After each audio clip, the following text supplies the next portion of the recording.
Hi friends, welcome back to my YouTube channel. ಇವತ್ತು chicken masala curry ಮಾಡ್ಕೊಳ್ಳೋಣ. ಹೇಗೆ ಮಾಡೋದು ಅಂತ ನೋಡೋಣ ಬನ್ನಿರಿ. ಮೊದಲು 1/2 kg ಚಿಕನ್ ತೊಗೊಂಡಿದ್ದೀನಿ. ನಾನು ಒಂದು ಚಿಕ್ಕ ಕಪ್ಪಲ್ಲಿ ಮೊಸರು ಸೇರಿಸ್ಕೊತಾ ಇದ್ದೀನಿ, ಗಟ್ಟಿ ಮೊಸರು. ಮತ್ತು ಟರ್ಮರಿಕ್ ಪೌಡ್ರ್ ಹಾಕ್ಕೊತಾ ಇದ್ದೀನಿ, ಸ್ವಲ್ಪ ಹಾಕ್ಕೋಬೇಕು. ಮತ್ತು ಶುಂಠಿ ಬೆಳ್ಳುಳ್ಳಿ ಪೇಸ್ಟು, ಸ್ವಲ್ಪ ಉಪ್ಪು ಹಾಕ್ಕೊಂಡು ಕಲಸಿ ಸೈಡ್ಗೆ ಇಡಬೇಕು. ಇದನ್ನು ನೋಡಿ, ರುಚಿಗೆ ತಕ್ಕಷ್ಟು ಉಪ್ಪು ಹಾಕ್ಕೊಂಡು ಕಲಿಸ್ಬಿಟ್ಟು ಚೆನ್ನಾಗಿ ನೆನ್ಕೊಳ್ಳೋದಕ್ಕೆ ಸೈಡ್ಗೆ ಇಟ್ಬಿಡಬೇಕು.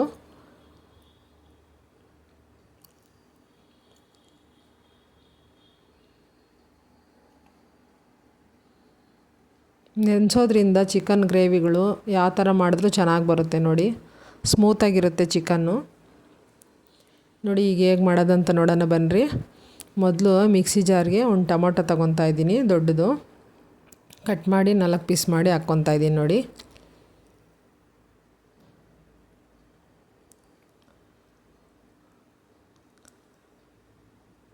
ಮತ್ತು ಸ್ವಲ್ಪ ಗೋಡಂಬಿ ಹಾಕ್ಕೋಬೇಕು.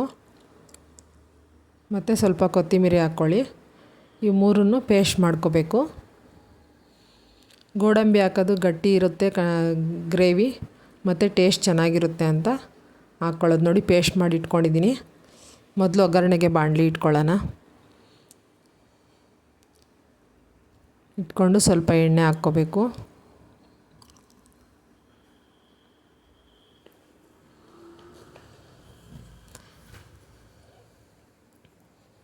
ನೋಡಿ, ಇವಾಗ ಎಣ್ಣೆ ಕಾದಿದೆ. ಈರುಳ್ಳಿ ಸೇರಿಸ್ಕೊತಾ ಇದ್ದೀನಿ. ಒಂದು ಚಿಕ್ಕ ಈರುಳ್ಳಿ ಕಟ್ ಮಾಡ್ಕೊಂಡು ಇಟ್ಕೊಂಡಿದ್ದೀನಿ.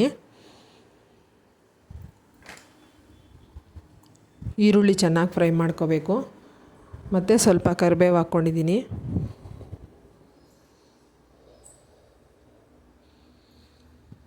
ಎಣ್ಣೆಯಲ್ಲಿ ಚೆನ್ನಾಗಿ ಫ್ರೈ ಮಾಡ್ಕೊಳ್ಳಿ ಈರುಳ್ಳಿನೂ ಕರಿಬೇವು. ಈಗ ಈರುಳ್ಳಿ ಫ್ರೈ ಆಗಿದ ತಕ್ಷಣ ಮಿಕ್ಸಿಗೆ ಹಾಕ್ಕೊಂಡಿದ್ವಲ್ಲ ಆ ಮಸಾಲೆನ ಸೇರಿಸ್ಕೋಬೇಕು. ಚೆನ್ನಾಗಿ ಹಸಿ ವಾಸನೆ ಹೋಗೋವರೆಗೂ ಕುದಿಸ್ಕೊಳ್ಳಿ ಚೆನ್ನಾಗಿ.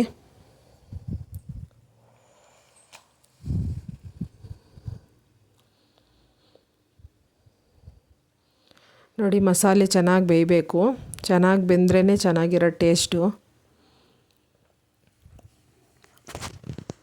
ನೋಡಿ, ಎಣ್ಣೆ ಬಿಟ್ಕೊತಾ ಇದೆ ಸೈಡಲ್ಲಿ. ಈ ಥರ ಕುದಿಬೇಕು. ಸ್ವಲ್ಪ ಗರಂ ಮಸಾಲ ಹಾಕ್ತಾಯಿದ್ದೀನಿ, ಒಂದು ಅರ್ಧ ಟೀ ಸ್ಪೂನ್ ಹಾಕ್ತಾಯಿದ್ದೀನಿ. ಯಾಕಂದರೆ 1/2 kg ಅಲ್ವ ಚಿಕನ್ ತೊಗೊಂಡಿರೋದು, ಆದ್ದರಿಂದ ಅರ್ಧ ಟೀ ಸ್ಪೂನ್ ತೊಗೊತಾ ಇದ್ದೀನಿ. ಮತ್ತು ಧನಿಯಾ ಪುಡಿ ಅರ್ಧ ಟೀ ಸ್ಪೂನು, ಖಾರದ ಪುಡಿ ಅರ್ಧ ಟೀ ಸ್ಪೂನು.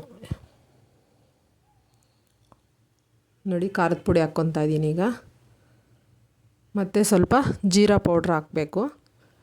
ಇದು 1/4 ಟೀ ಸ್ಪೂನ್ ತೊಗೊತಾ ಇದ್ದೀನಿ. ಎಲ್ಲ ಹಾಕಿ ಚೆನ್ನಾಗಿ ಕಲಿಸ್ಕೊಳ್ಳಿ. ಚಿಕ್ಕ ಉರಿಯಲ್ಲಿ ಚೆನ್ನಾಗಿ ಬೇಯಿಸ್ಕೊಳ್ಬೇಕು.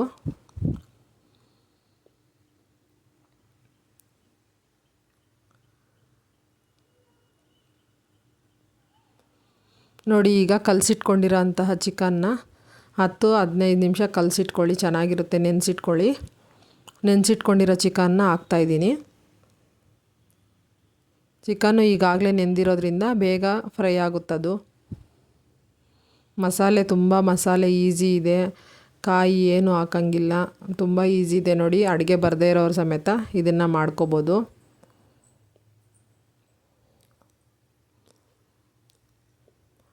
ಈ ಥರ ಮಸಾಲೆ ಕಲಿಸ್ಕೊಂಡು ಚೆನ್ನಾಗಿ ಬೇಯಿಸ್ಕೋಬೇಕು.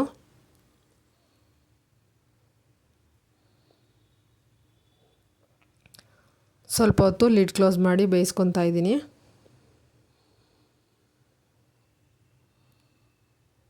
ಚೆನ್ನಾಗಿ ಬೇಯಿಸ್ಕೊಳ್ಳಿ, ಟೇಸ್ಟ್ ಚೆನ್ನಾಗಿರುತ್ತೆ, ಸ್ಮೂತಾಗಿರುತ್ತೆ.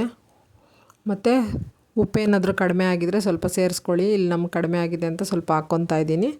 ರುಚಿಗೆ ತಕ್ಕಷ್ಟು ಸೇರಿಸ್ಕೊಳ್ರಿ.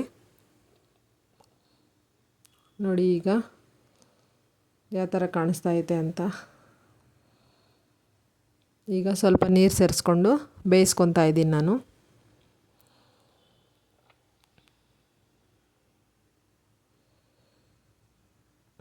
ಒಂದೆರಡು ಗ್ಲಾಸ್ ನೀರು ಸೇರಿಸ್ಕೊಂಡು ಬೇಯಿಸ್ಕೊಳ್ಳಿ.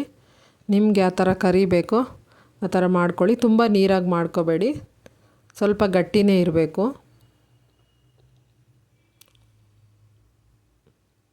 ನಾನೀಗ ಒಂದು ಗ್ಲಾಸ್ ನೀರು ಸೇರಿಸ್ಕೊಂಡು ಬೇಯಿಸ್ಕೊತಾ ಇದ್ದೀನಿ. ನಮ್ಮ ಚಾನಲ್ನ ಇನ್ನೂ ಯಾರು ಸಬ್ಸ್ಕ್ರೈಬ್ ಮಾಡದೆ ನೋಡ್ತಾ ಇಲ್ಲ, ಪ್ಲೀಸ್ ಸಬ್ಸ್ಕ್ರೈಬ್ ಮಾಡ್ಕೊಂಡು ನೋಡಿ, ಸಪೋರ್ಟ್ ಮಾಡಿ ಫ್ರೆಂಡ್ಸ್. ನೋಡಿ, ನೋಡ್ತಾ ಇರ್ಬೋದು ಈಗ ಬೆಂದಿದೆ. ಅದು ಈ ಥರ ಬಂದಿದೆ, ಈ ಎದಕ್ಕೆ ಬಂದಿದೆ ಇದು. ಇನ್ನು ಗಟ್ಟಿ ಆಗ್ತಾ ಆರಿದ ಮೇಲೆ ಗಟ್ಟಿ ಆಗುತ್ತೆ. ಈಗ ಈ ಥರ ಸ್ವಲ್ಪ ತಿಳಿಯಾಗಿದೆ.